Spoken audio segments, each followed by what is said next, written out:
E buongiorno cercatori. Il mio nome è Matteo Berto e di lavoro cerco risorse preziose lungo i fiumi italiani. Mi sono specializzato nella ricerca di oro piuttosto che gemme preziose. In questo caso specifico andremo a trattare una risorsa che si trova in Piemonte che si chiama giada piemontese, la quale è una gemma semipreziosa, ma può avere un valore molto elevato soprattutto all'estero e specialmente nel mercato asiatico. Il mio lavoro mi porta di solito a fare ricerca delle rocce piuttosto che dei metalli preziosi lungo i greti dei fiumi, in questo caso specifico piemontesi. Proprio infatti in questa località si possono trovare diffusi tra i ciottoli alcuni potenzialmente con un certo valore economico, i quali una volta raccolti con relativi permessi e lavorati in laboratorio possono anche essere venduti come parti di gioielli piuttosto che gioielli veri e propri. Ovviamente capite che l'alveo alle mie spalle contiene tantissimi ciottoli diversi ed è raro ovviamente trovare quelli più di valore. Ci vuole un'osservazione perspicace, bisogna saper riconoscere e distinguere i principali minerali che fanno parte di queste rocce e ovviamente andare a raccogliere solamente quelli che potenzialmente potrebbero avere un certo fascino legato al loro colore piuttosto che una certa disposizione di minerali tale per cui una volta lavorati e lucidati sono effettivamente molto belli dal punto di vista estetico. Si usano pochi semplici strumenti, come in questo caso uno spruzzino, e per mezzo dell'acqua è possibile andare a bagnare i vari ciottoli per comprenderne al meglio i colori. Quindi in questo genere di ricerca quello che si fa effettivamente è camminare, passeggiare lungo un greto alluvionale. In questa stagione estiva vi è poca acqua, proprio quella utile effettivamente da accedere in qualsiasi parte del greto alluvionale. In questa maniera si potranno vedere e osservare la maggior parte dei ciottoli possibili nell'arco giornata. Ovviamente solamente alcuni di questi ciottoli vale veramente la pena successivamente lavorarli per farne degli oggetti chiamati cabochon, piuttosto che invece farne ad esempio delle sculture tramite una tecnica chiamata glittica. Questi sono i principali utilizzi del materiale che nell'arco di questa giornata andremo assieme a trovare, chiamato giada piemontese.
Questo tipo di ricerca quindi viene condotto nell'arco della giornata in un greto alluvionale. Le rocce infatti che costituiscono tutti questi ciottolami alle mie spalle sono costituite a loro volta da moltissimi minerali. Talvolta vi è solo un minerale, come ad esempio una quarzite vi è prevalentemente quarzo, piuttosto che invece nel caso della giada vi sono diversi minerali. Questi minerali si possono osservare al meglio grazie al loro colore, di conseguenza riconoscerli grazie a un semplice spruzzino, il quale spruzza semplicemente dell'acqua. Infatti inumidire le superfici di questi ciottoli vi permetterà anche a voi facilmente di vederne e apprezzarne meglio i colori. Il fatto che naturalmente questi ciottoli siano già osservabili con i colori naturali, magari durante giornate uggiose e piovose, magari potete pensare magari in autunno piuttosto che in primavera, rende questo tipo di ricerca effettivamente più fattibile in quelle giornate che altrimenti non si saprebbe che cos'altro fare se non starsene in casa. Invece proprio in quei giorni in cui piove o piovigina e sono proprio i momenti migliori effettivamente per fare questo tipo di ricerche. Nell'arco quindi delle mie prospezioni per quanto riguarda la ricerca della giada piemontese non faccio nient'altro che fare un giro d'anello nel greto, camminando sui ciottoli cercando di riconoscere quelli di più valore ed effettivamente nell'arco della giornata collezionare quelli che ne vale effettivamente la pena. All'interno della cosiddetta giada piemontese potete trovare diversi minerali. Quello più di valore si chiama giadeite Ha un colore verdastro tendente all'azzurrognolo, è semitrasparente e quindi appoggiando una piccola lampada al di sopra è possibile permettere di osservare al meglio parte della sua trasparenza, magari per diversi millimetri. Non è quindi rapportabile come trasparenza a un vetro, so che a un quarzo ialino, però sappiate che è semitrasparente. Oltre alla giadeite vi sono anche altri minerali interessanti, quali per esempio vi sono degli anfiboli, piuttosto vi è della zoisite di color rosa, alle volte ci sono anche dei solfuri, quali secondo me potrebbero anche essere auriferi, e potrebbe essere uno dei motivi per cui io qua lungo questo greto trovo anche dell'oro qua sparso. Infatti queste giade arrivano da molte montagne, le quali al momento attuale si sono già scoperti dei veri e propri giacimenti di giada. Io conduco però le ricerche lungo i greti, dove naturalmente i fiumi nell'arco di milioni di anni hanno trasportato i materiali erosi da monte. Per me è più facile portarvi in un greto alluvionale dove possiamo vedere e osservare tantissime tipologie di pietre diverse, cercare di spiegarvi la loro storia che ci raccontano, soprattutto la loro formazione, perché si trovano in questo fiume e perché invece magari non si trovano più, perché l'erosione è anche questo. Le rocce che si trovano lungo i greti infatti sono il risultato dell'erosione perdurata per milioni di anni. Le rocce infatti spostandosi nell'arco delle piene, coazzando tra di loro, vanno in sostanza ad arricchirsi passivamente di quelle più resistenti. Quelle più resistenti smantellano, erodono, distruggono quelle che effettivamente sono più tenere. Infatti qua troverò in questo greto più delle serpentiniti rispetto a dei micascisti. Ho già parlato in altri video in cui vi rimando della differenza tra queste rocce. In ogni caso sappiate che la giada piemontese si trova in questi alvei alluvionali in buona parte del Piemonte proprio grazie al fatto che è una roccia molto resistente, molto tenace.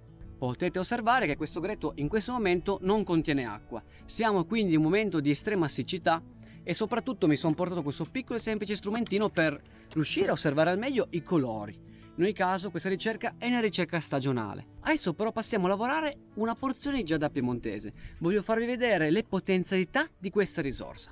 Ma sappiate che se anche voi voleste provare questa fantastica emozione di camminare lungo un greto del fiume, analizzando assieme varie semplici tecniche per riconoscere i minerali, mi raccomando di iscrivermi qua sotto per mail, perché organizzo delle escursioni su misura per voi ed esclusive soprattutto.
Questo ciondolo che state vedendo in questo momento è stato realizzato da un blocco di giada piemontese, il quale conteneva al proprio interno una ottima quantità di giadeite, soprattutto sotto forma di cristalli di medie dimensioni.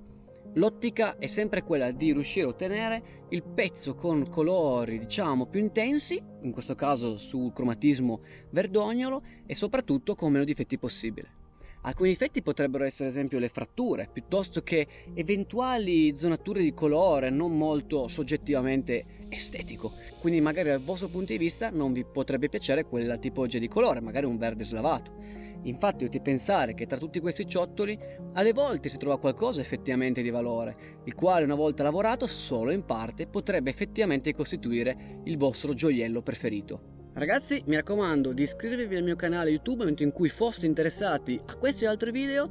Potete andare a riprendere anche video scorsi che vi lascio qui in descrizione e noi ci vediamo in un prossimo episodio. Ciao ragazzi!